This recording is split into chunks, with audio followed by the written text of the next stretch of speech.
I think a lot of BIPOC people, a lot of diaspora especially, can relate to the feeling of what it's like to work the system just to be able to have a seat at the table, and this pressure to constantly feel thankful to have a seat at all, even if that seat is like a wobbly ass stool, you know what I mean?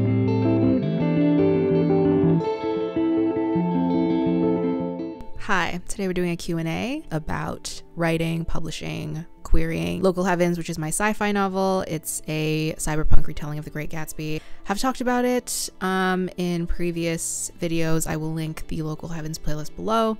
I will link my most recent writing vlog where I talked a little bit more about this project. There were a lot of questions. Want to answer all of them? I definitely can't. So anything that's not in this video, I will do my best to answer it in a Substack post. So you can sign up, subscribe to my newsletter. The most frequently asked question that I got from so many people was a mixture of how do you find time to write? How do you balance writing with a full-time job and also doing content? And just how to generally approach having a work-life balance. I don't have a magical answer to this, unfortunately. And I think what works for me might not work for everyone because everyone's circumstances are different. Carve out writing time in my life in the same way that I'd carve out time for an appointment or a hangout with friends. To me, writing has the same priority as my full-time job. So I treat it with the same intensity and the same commitment. Yeah, I work 9 to 5. When that 9 to 5 is over, I typically take a break for just to decompress and have dinner, and then anywhere from 8 p.m. to the rest of the night, my entire evening until bedtime is carved out for writing. And I do that anywhere from 3 to 6 times a week when I'm actively writing a book. Not at this very moment because I just finished writing a book, but when I start writing another book, that's just gonna be my life again. 1 or 2 weekends a month, I set aside time for to film content for socials and stuff like that. But that's a lower priority thing. And then on the days where I'm not writing during the week, either planning videos or scripting videos, editing videos. Yeah. Do I get burnt out? Yes, I do. Very often I do. That's why there are some weeks where I only write a little bit a day. Sometimes my day job is so busy that I don't have the energy to write much during the week. So then I have to make up for it on weekends. And then I just write 9 to 5 on my Saturdays and Sundays. The other thing is that I take advantage of the time where I'm in between drafts. Like right now, I'm allowing myself 1 week, maybe 2 weeks to just decompress after almost a year straight of writing. With all of that said, I think it's very important to mention that in a lot of ways, I see myself as very privileged. I don't want to make it seem like a writing routine is a one size fits all, and that if you're struggling to, find that time to write or to find that energy to write, that you're inherently really lazy and you're not a real writer, because it's not true. I am privileged enough to work full-time remotely. I don't spend hours a day commuting. Part of working remotely also means I'm slightly flexible with my hours. So, if I have a morning writing session one day and I have to work 10 to 6, that's something that I can do. Yeah, I do have to make sacrifices with my time, which is why writing is such a vocation if you want to pursue publishing, and you have to be ready for some of that. I think the best thing though is to just not feel guilty about taking those writing breaks, especially if you're just, you're not on deadline yet. It's just reward yourself for the little milestones. Any advice for writers who are afraid to start writing? Do you have any advice for how to write faster? I'm putting these questions together because I think oftentimes both of these things come down to perfectionism. Fear of starting is usually rooted in some kind of fear of failure, or a fear that what's in your head isn't going to live up to what you are actually going to write. What I will say is that the longer that you put off writing, the longer that you put off improving as a writer. There's no such thing as failure. I think you can define failure as a failure of external goals, like not getting an agent, not getting a book deal, not getting this award or hitting a bestseller list or something like that. But those are, again, external factors, and those are things that you have no control over. They don't have any bearing on you and your craft. There's no one watching over your shoulder as you're writing. When you are actually writing, it is really just you and the page. Now that I've had a little bit more, experience, and now that I've gotten much more confident about revision and stuff like that, I know that nothing is sacred in my drafts. If I write something in a first draft, I know, and it sucks, I know that it won't suck forever. And you're not going to see improvements overnight. You're not going to see improvements over the span of a few weeks even. You will eventually with consistency, and it really is just overcoming that sense of like, oh, what I wrote right now isn't good, and just paralyzing yourself into not being able to continue. In terms of writing faster, I'm actually a pretty slow writer, so I don't know if I have any like actionable advice for this. What I do like to do is that I like to do a lot of like upfront work with my writing. So I outline pretty heavily so that I produce first drafts that are a little bit cleaner. That's just my writing style. It's also valid to write a messier first draft and spend more time in revision. Nothing is better than the other, I think. And then the only thing that I feel like helps me write faster is my dialogue first method, which I'll link that video below or up here somewhere. So I've talked about that before. I talk about why I think it helps me write faster. So yeah, definitely won't work for everyone, so take it with a grain of salt. I want to write, and I have a story that has been marinating in my head for years. It is still not perfect because my thinking was never intentional. My issue is that I feel like I have to learn to structure, plot, etc. Before I even start. Should I ignore this, listen to it, or do both at the same time? I just don't know. But I have learned all my writing from just doing. I think writing is like driving or swimming. You can read and prepare for it, but at the end of the day, you're only going to learn from actually doing it and probably being bad at first. I do think understanding the frameworks of plot will help, making a 3 or 4 act outline, or not even an outline, but just like a beat sheet, so that you're not writing your story blind, just like reading up on the basics of how a plot is generally structured in terms of opening sequence, inciting incident, rising action, climax, denouement, and understanding that general structure, like that will definitely help. For character, I'd recommend, prior to writing, I'd recommend thinking about what your main character's goal is, or just something that they want out of life, and how you want them to change over the course of the story. What do you want them to learn? How do you want them to be challenged? Fears, desires, motivations, that kind of stuff. Don't worry so much about like, I'm gonna publish this one day. Just try to get to the end of it. Try to get as far as you can. I'm realizing I need to add a lot more conflict and action throughout. I have too much interiority right now. I'm planning on combining scenes that are serving similar purposes in order to quicken the pace, but also need to add many new moments to connect scenes and deepen the stakes. How would you approach this part of the process? I had a lot of these same issues when I was working on Local Heavens, because I too had a lot of interiority in certain moments, especially in Act 1, not enough action and conflict. Firstly, I think you're already asking yourself the right questions. So I think a good starting point to ask yourself is, where are the conflicts and stakes in your book? Where are they happening right now? Where do they start? Can you move them up earlier in the story and pace that conflict in a way that it feels more like a breadcrumb trail? Because that will naturally force you to connect scenes into a plot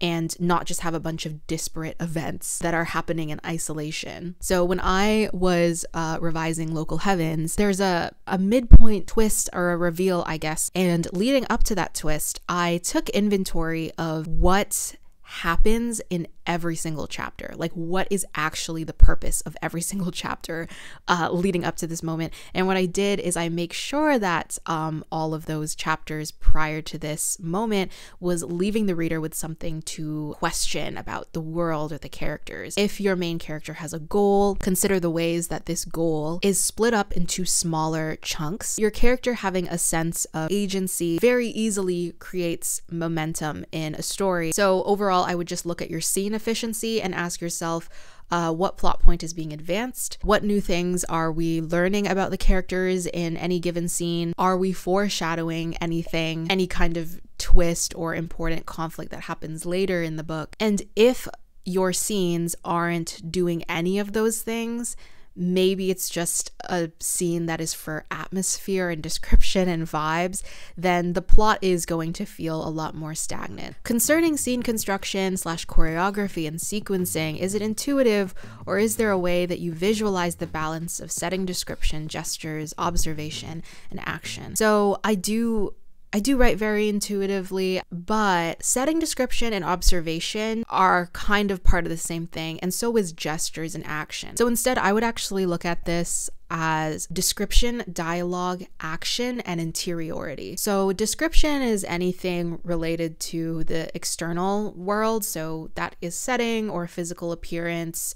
Dialogue is dialogue. It's what the characters are saying out loud. Action is stuff like what characters are doing with their bodies in a scene. So you can think of this kind of like blocking. He sat up, he sat down, drank water, stuff like that. And interiority is everything related to a character's internal narration.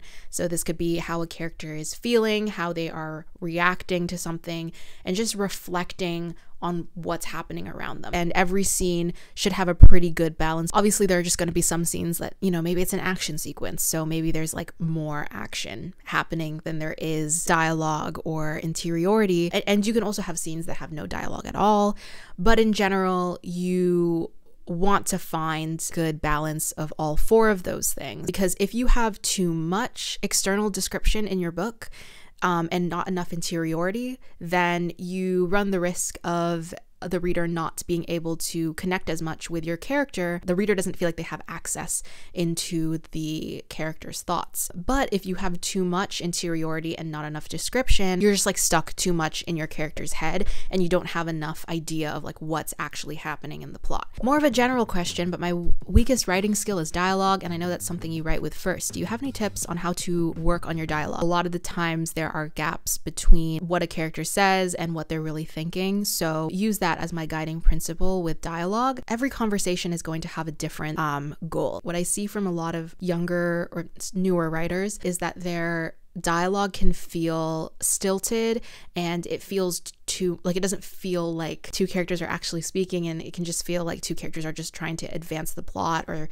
they're just saying how they're feeling out loud. Characters will often talk around issues rather than about them. So to make dialogue feel a little bit more natural, you have to understand what your characters' personalities are and how that affects the way that they talk.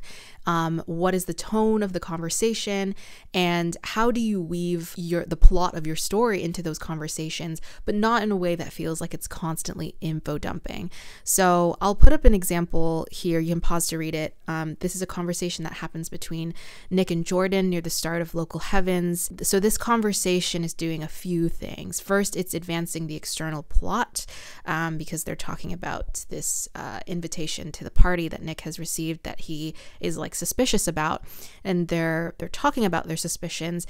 So that's the external plot, but at the same time, at an internal level, Nick and Jordan are getting to know each other and they're flirting. So the conversation sort of weaves in and out of them talking about the issue at hand while also exploring the fact that, they're attracted to each other. Craft-wise, how did you go about line edits? Did you use any resources to help? What was your process in making the most out of each line? I'm not sure that I have a very interesting process. What has helped me develop my gut as a writer is just reading with intention when I can.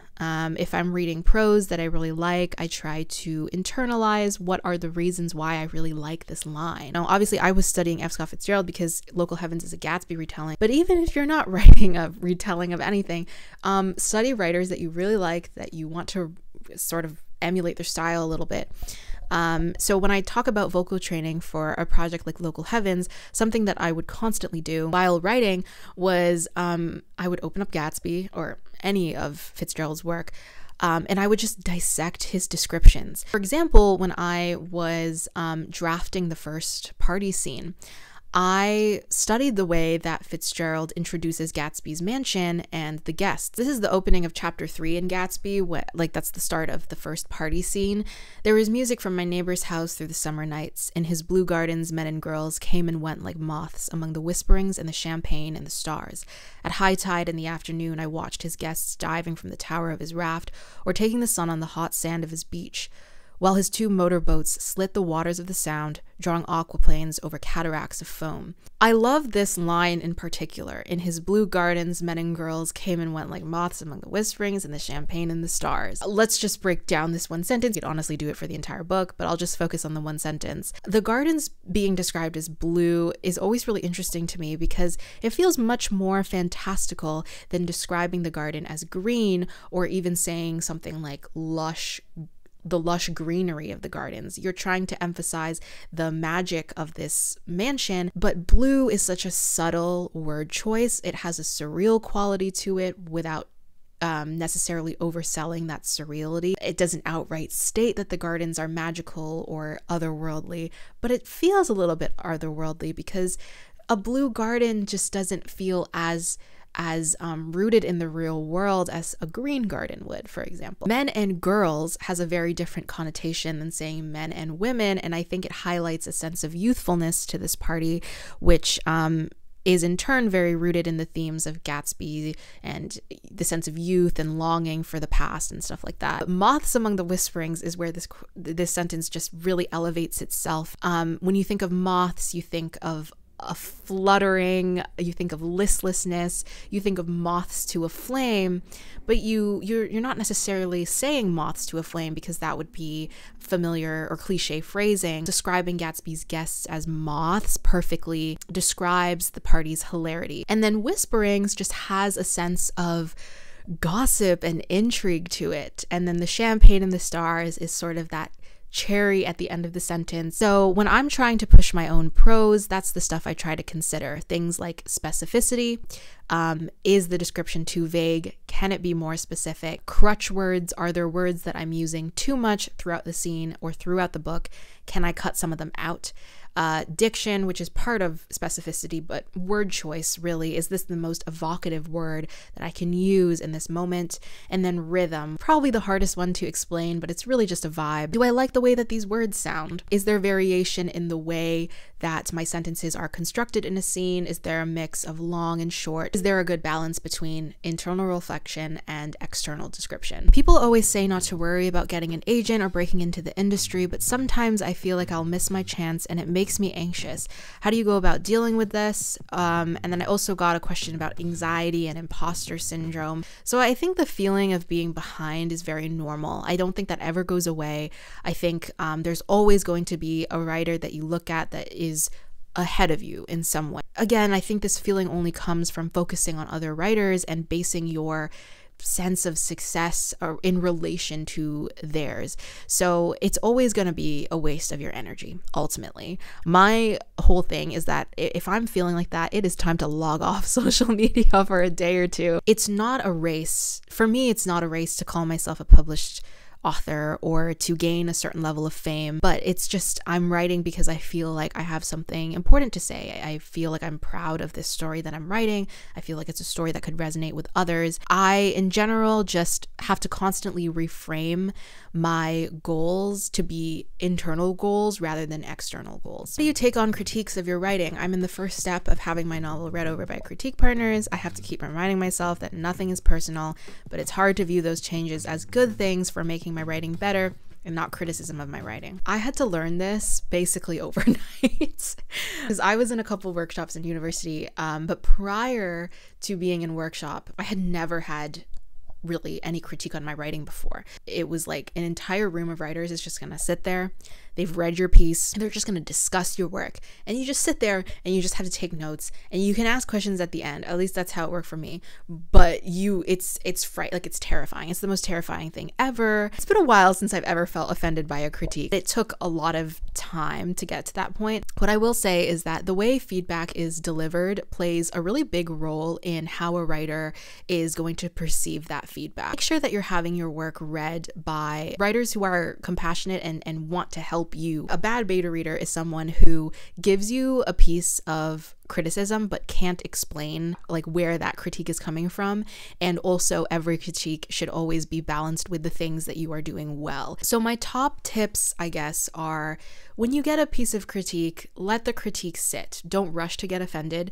If your gut reaction is to disagree, then that's fine. But once you're done with that, seriously consider why someone might feel that way. And if you have a good beta reader, they should be able to explain where that critique is coming from. And when you are ready, consider if that feedback goes against your vision for the story. Knowing your vision for the story is like your gut check as to whether or not you're gonna accept someone's feedback or not. And then lastly, I just say that revision, it gets easier as you mature as a writer, as you get more confident. I used to be very scared of revision because I was scared of how much effort it takes, how it adds months to the writing process. Every time I get a piece of critique, I always see it as an opportunity to make a story better. As I've been working with my agent, I would get so excited by her edit letters because yeah, it would be like 2 pages of things that she'd like and then 8 pages of things that she thinks would need to change. But I would just get so excited at the prospect of making this book better. What's it like having an agent? Are they the final say when it comes to your edits? Do you ever have to convince them of why something should stay in your manuscript? I think this is really going to depend on your agent and on the relationship that you have with your agent. So I guess make sure that you're signing with an agent who really respects you as a writer and understands your vision of the work so that you are aligned. I had the final say on my manuscript at every point while I was writing and revising Local Heavens. This is something that my agent told me prior to signing with me. Editorial style, or her philosophy, I guess, is like take what is useful and discard what isn't. Every time that my agent would suggest something, even if it was super minor, she would always explain herself in a very detailed way. And so I would honestly say that 90% of the time I would end up agreeing with her on things. There were a couple things that she mentioned that I ultimately didn't implement, but it was really not a lot of things. At the same time though, I think part of being a writer and improving your craft is being able to take all critique with as much of an open mind as possible. Okay, let's talk about querying. I got so many querying questions. So I'm just gonna answer a few of the really common questions that I was getting. So comp titles. Is it true that comp titles need to be like 2 to 5 years old? The more recent, the better, but you can comp to older works. It's just like, I've seen comps that are as old as like 5 to 10 years, you know what I mean? As long as what you're comping to really does speak to your work, it's probably fine. I personally think 2 to 5 years is way too strict. I got a lot of questions about how to decide / find which agents to query. So I'm going to link to the video where I talked about signing with my agent, and I'll also link to the Substack post that I made about this. And again, in terms of how to write a blurb, I will make a separate video. The TLDR is that agents have manuscript wish lists, and you can find a manuscript wish list on the agency's website or on manuscriptwishlist.com. I got a question about querytracker and like, do I need to have querytracker? And I would say that my short answer is yes. I don't think querytracker is avoidable. More than half the agents that I queried were using Query Manager. So that's the agent side of querytracker. So you are going to need an account at some point. So agents will have a Query Manager form. It's just basically like an online form that you fill out with your name, your query letter, your sample pages. I honestly found Query Manager or / querytracker preferable to querying through email, because Query Manager, when you fill out a form, it will automatically link to your querytracker account. So every time you query an agent, you can easily go to your querytracker dashboard and you can see all the agents that you've queried through Query Manager. You can see the status. querytracker is also free to use. There is a premium version that has additional features.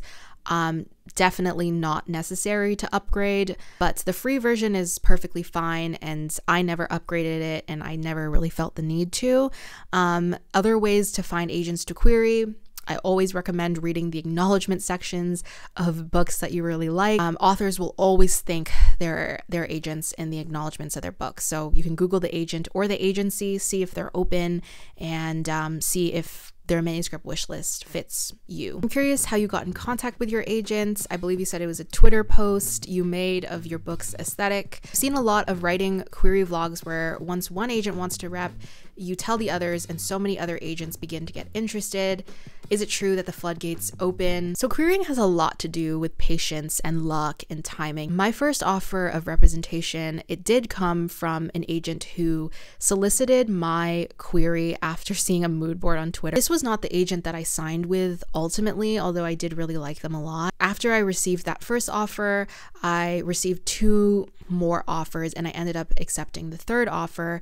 So how I got into contact with the agent that I eventually signed with, which is Laura Rennert at Andrea Brown Literary Agency, I just cold queried her. She has a query manager form. I really admire her client list, and so when I looked up her manuscript wish list, I saw that it was a perfect fit for Local Heavens, and I just cold queried her. But in terms of why it is so common for agents to request after other agents have offered, the reason is honestly that agents are extremely swamped. So they are receiving hundreds of queries a week. So agents have to prioritize their existing clients, and they also have to prioritize queries based on urgency. The other thing that I understand a lot better now that I've been working with my agent for a while, first of all, the waiting sucks so much, and I hope I'm not like discounting how much the anxiety that you feel when you are waiting for months and months, because I remember that feeling, and it's not because the agents are like taking their sweet time or anything like that, but it's because agents are on top of having to read queries and requested material and all that kind of stuff, but agents are also reading and rereading their clients' manuscripts, providing editorial feedback, preparing submission lists, reading contracts, negotiating with publishers, all on top of reading those thousands of queries. So yes, oftentimes agents will put their queries on pause until offer of representation notices come in, and they then have 2 weeks to decide if they also want to request or offer on and like get in on the bidding basically. Okay, Local Heavens questions. So how long did I spend letting Local Heavens sit before writing? What did the ideation stage look like? How many drafts did I go through? How many critique partners and beta readers saw the draft in total? So I'm lumping all these questions into one because they're all generally about the writing process for Local Heavens. I'm going to link to my newsletter again because I talked about ideation and the years leading up to this project in that post. Long story short, I first developed the premise for a cyberpunk Great Gatsby back in 2020. So that was like 4 years ago at this point. I wrote a first draft back then, but it was actually only half of a first draft. I don't count it as draft 1 because the story was very, very different back then, and I basically abandoned the entire thing after that. So if I'm only counting from the draft that I started in late 2022, when I returned to the story after years of shelving it, it would be 5 drafts in total. So I wrote from September 2022 to May 2023. I line edited that draft before I queried, but I still consider the draft that I queried to be draft 1. Drafts 2 and 3, which I started in August 2023, after I signed with my agent, that's when the developmental edits started for this project. So this is where the biggest changes happened. So fine-tuning, pacing, structure, character arcs, those are developmental edits, 2 drafts of that. And then after that, I did another couple of drafts of line editing and polishing. So in total, I had 4 beta readers, my critique partner, who's my brother, and my agent. So that's like 6 people total. To me, having 4 beta readers was a lot, but I was querying this book and I wanted to make sure that I had a fair amount of eyes on this. I think you mentioned in a past vlog that you're writing a certain way for Local Heavens than you normally do. Is it the introspective voice that made Local Heavens different to your normal style, or the actual prose itself? What kind of challenges did you face when vocal training for Nick? A lot of the cyberpunk that I have read, and just the genre in general, it has a very like snappy commercial voice. I don't know how to explain it. Cyberpunk has a lot of roots in like crime noir fiction. You just kind of those like brooding, hard-boiled male protagonists. I really like that writing style. I'm a big fan of William Gibson, but it's not the voice that I felt worked for best for Local Heavens. And I guess I didn't really have a lot of reference points for literary cyberpunk. You know, if you've read any of Fitzgerald's work, especially a lot of his pre-Gatsby stuff, he just has an extremely dense writing style, and you don't often see that kind of like that really dense literary flowery voice in genre fiction or in commercial fiction, sci-fi specifically. Like, it exists, it's just not as common. And also Nick being a bit of a quieter character is not something that I saw as often in science fiction fantasy. It's always about, you know, action and urgency and immediate conflict and all that kind of stuff. I think just dropping someone like Nick into a sci-fi world was tough, and it took a few drafts to bring him out of his shell, I guess. But I found it a really fun voice to write, and it wasn't a difficult voice to find. Like, I think after 1 or 2 chapters, I fell into it pretty quickly, but it was just a matter of sustaining it across a 100,000 word sci-fi manuscript. I was wondering if you ever thought about not doing Local Heavens because it was a retelling, out of fear that it wouldn't be authentic to you. If not, how do you feel that your twist really aligns with you as an author?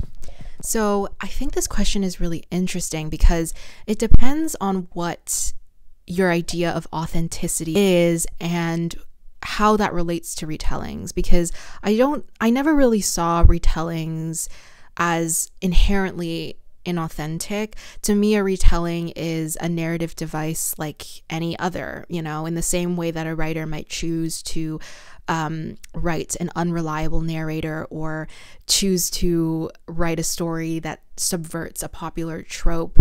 Single trope or narrative device doesn't necessarily sustain an entire plot, but you can wield that one element to tell a story that is very unique to you and is meaningful to you. It's kind of like the saying, ideas are free, but it's all about the execution. I can't even fathom writing a story that doesn't feel like it's pulling from my own experience or anxieties or fears in some way. I just will never be able to commit years of my life to something that doesn't feel true to me as a writer. I spoke about all this in my newsletter already, but Local Heavens came from a very vulnerable place for me. I have for years been very preoccupied with writing capitalist critique and explorations of class and technology, megacorps, corporate greed, arcs of corruption and ideological radicalization. And that's what has always drawn me to cyberpunk as a writer, because I think those are really the core tenets of that genre. And I do believe that cyberpunk is still quite underwritten and underexplored, especially from marginalized perspectives. The Great Gatsby is also, to me, at its very core, a story about class. I wanted to write Gatsby from a perspective of a post-American dream world where the packaging of that idea is no longer believable in the way that it once was, because people are now living the American nightmare. So the marriage between cyberpunk and Gatsby felt very natural to me, because it was a marriage of two things that meant a lot to me, that had been preoccupying me for years, that on the surface seem incredibly different, but are in fact at the very core the same story when you really strip it down. Then reimagining Nick as a Filipino American who is conditionally allowed access into rich white spaces, that's when he really started to come together for me. I think a lot of BIPOC people, a lot of diaspora especially, can relate to the feeling of what it's like to exist in these spaces, internalize the necessity of swallowing or ignoring microaggressions, to work the system just to be able to have a seat at the table, and this pressure to constantly feel thankful to have a seat at all, even if that seat is like a wobbly ass stool, you know what I mean? So Local Heavens never felt inauthentic to me. The only hesitations that I guess I ever had about this project was that when I first came up with this idea years ago, I felt in my gut that I wasn't a strong enough writer yet. I tried to write it, and then I didn't like what I wrote, and I had to like grow as a writer, I had to write 2 other books in that time period and then return to the story as a better writer. I'm curious about pacing tips, especially with what you learned when writing this book, what goes into shaping chapters and scenes. Would you share an example of a chapter by chapter outline for an old project? That's a really good idea for a future video or for a newsletter. I'll have to dig something up. But for pacing tips, I've mentioned this analogy before, but I consider the end of my chapters to be like leaving the door ajar, especially in Act 1. If you imagine your book is a really big house, and every chapter is like a new room in this really big house. And as a writer, you're a host leading through all the rooms. At the end of each chapter, there should be a new door that they haven't walked through yet, and you want to leave that door ajar. Your reader or the guest can kind of see through at what's in the next room, but they can't completely see it. But whatever they do see should prompt them to want to move towards that new door or to turn the page. Some people think of this as a cliffhanger, but I think cliffhangers have the connotation of being like really jaw-dropping and dramatic. I don't think that the end of every chapter needs to feel that way.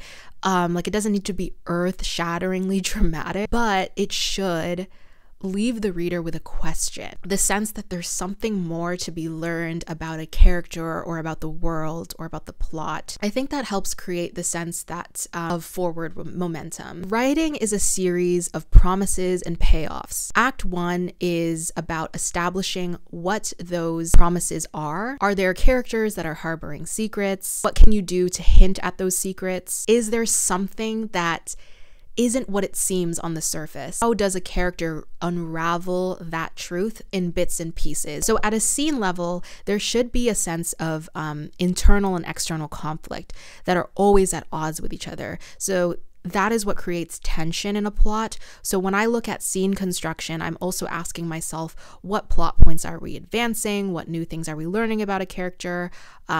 Or what things are characters learning about each other? And are we foreshadowing anything for the reader? Like I was mentioning before, an efficient and effective scene will often be doing all or at least 2 of these things. What's your favorite thing about writing a retelling? What are the special challenges that come with it? And how did you overcome them? The unique pleasure of writing a retelling. Put yourself in a place to be in conversation with a work that you really love. I wanted to be very intentional about what I was changing, what I was keeping in Local Heavens, and the ways in which I was honoring The Great Gatsby, but also interrogating it. The best part about writing this retelling was being able to take all of the book's, iconic imagery, scenes, symbolism, and twist them in ways that feel surprising. And even though it's a sci-fi dystopia, you can recognize why and how all of those iconic elements from the original have been reimagined in the way that they are.